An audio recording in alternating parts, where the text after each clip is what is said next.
Guys, magluto tayo ng pansit. Half kilo ng bihon. Pansit canton. Malalapad siya. Magluto na tayo. Isang buong bawang, dalawang buong sibuyas. Slice muna natin.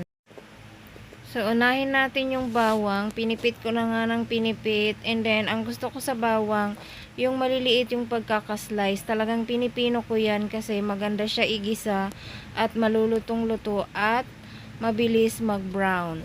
And then, dalawang sibuyas yung ginamit ko dyan. So, ayoko talaga nag-iiwan ng sibuyas guys kasi lagi akong umiiyak. Parang ikaw, lagi mo na lang akong pinapaiyak at pinapaasa. Ay! Charot! Hiwain na natin yung dalawang carrot. Sinave ko talaga yan sa ref para pag bibili ng pansit, may pang pansit na.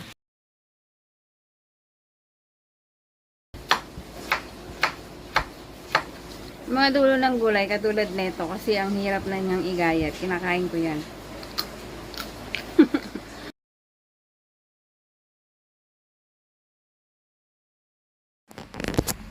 Dalawang bell pepper, pwede rin green or pula, pwede rin dalawang pula. Slice lang natin, tanggalin yung buto. Slice lang natin ng maliliit. Oh, perfect na yan, yung ganyang slice.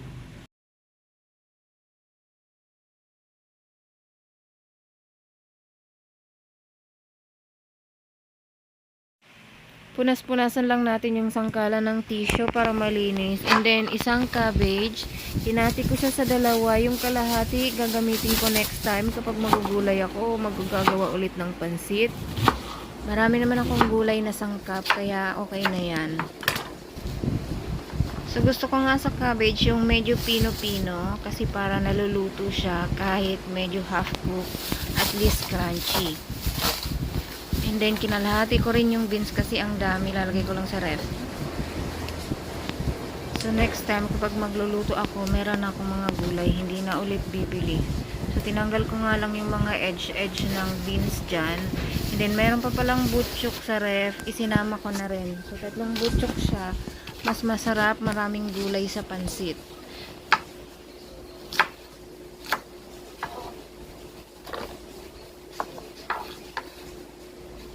Alam nyo ba guys, masarap itong butchok ilagay sa pansit. Lalo na yung pansit bato, yung pansit namin sa Bicol. Pechay lang o kaya butchok, kahit walang cabbage, okay na, masarap na siya. Pinakuluan ko na nga itong chicken, then gagayatin lang natin ng maliliit. Okay guys, start na tayo mag-isa. Unahin ko yung chorizo. So, lulutuin ko lang siya ng bahagya and then separate ko siya. Next, syempre, ipa-fry ko din yung chicken liver dyan. Kasi alam nyo ba, kapag fry nyo muna yung chicken liver at nilagyan nyo lang ng pepper, hindi siya malansa.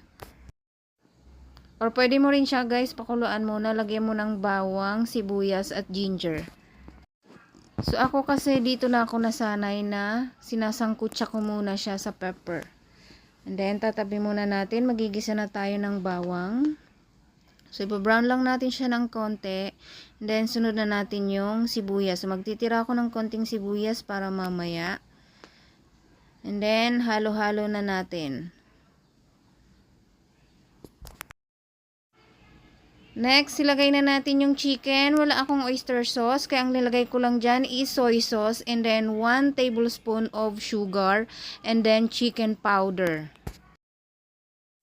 So, pwede yun guys, kung wala kayong oyster sauce, pwede nyo paghaluin yung soy sauce and then brown sugar. Parang oyster sauce na yan. Ilalagay ko na yung carrot, sayote, beans, and then yung butchok, cabbage, at panghuli yung ating bell pepper. And then, tatakpan ko lang siya. Mamaya ko na haluin kasi marami siyang gulay. After 5 minutes, pwede ko na siyang haluin. And then, okay lang yan, half cook. Separate ko muna. Sa isang pan, ayan, maglalagay na ako ng mantika. Igigisa ko yung konting sibuyas, yung medyo toasted siya. And then, maglalagay lang ako ng soy sauce. Ayan, dadamihan ko lang kasi wala akong oyster sauce. Okay na yan. And then, 1 litrong tubig. Syempre, hindi na tayo maglalagay ng asin. 1 tablespoon of chicken powder and pepper. Ayan. Ayan, hintayin lang natin kumulo. And then, kapag kumulo na, pwede na nating ilagay yung bihon. Kasi medyo matigas yung bihon, uunahin natin siya. And then, sunod na natin yung pansit.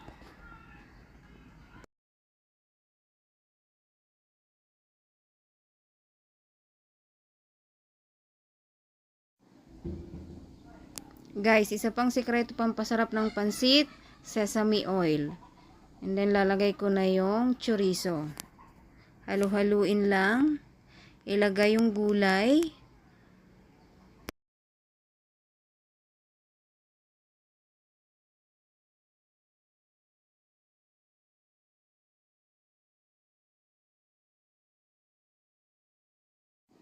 Ready to serve. Kainan na. Kain tayo, guys.